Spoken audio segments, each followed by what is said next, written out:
Tuloy po tayo sa ating mga balita dahil sa tindi ng init ng panahon. Kanya-kanyang diskarte ang ating pong mga kababayan, lalo na yung mga manggagawang nabibilad sa sikat ng araw. Report mula kay Erlo Bringas.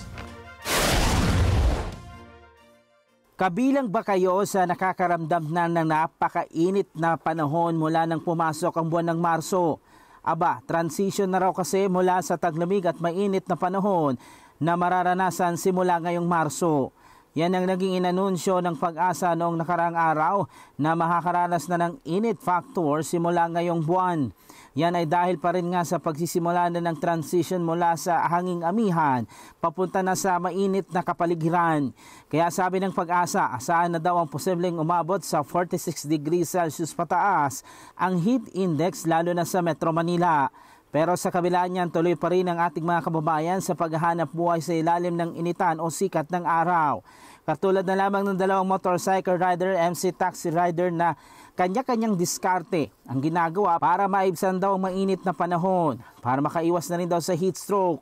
Hindi nila kasi maiwasan dahil ito kasi ang kanilang ikinabubuhay at pinambibili ng pangangailangan ng kanilang pamilya. Tubig lang po.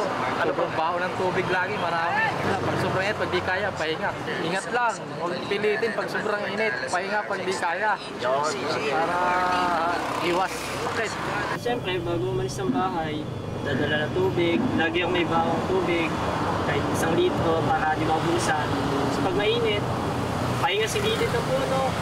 Tulog muna pag wala pang booking. Tapos, ayun, pagkagising, ulit booking. Tapos biyahe ulit.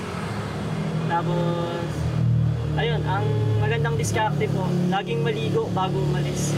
Para pag dating ng tanghali, hindi ganun kainit sa katawan. Madalas din nababad sa ilalim ng initaan ng mga MMDA traffic enforcer para magmando ng traffic sa iba't ibang kalsada sa Metro Manila. Kaya marami sa kanila, kahit terik ang araw, patuloy sa pagmamando ng traffic. Meron din silang diskarte kung paano maiibsan ang init ng panahon. Nasa operation kasi ako eh. Bali pagka may lilim konti, lumililim kami, ganon. Tapos siyempre na madalas mauuhaw ka, inom ka, mayat-maya ng tubig. Paunti-unti lang, yung sobra. Lilim lang. Gigilid lang ng konti. Pagka medyo tatapusin namin yung oras na trabaho namin, 8 oras. Dahil nga sa pumasok ng tag-init season, muli naman nagbabala ang Department of Health o DOH sa publiko sa mga heat-related illnesses matapos ang forecast na maaring umabot ang heat index sa danger level lalo na sa Quezon City, Pampanga maging sa Nueva Ecija.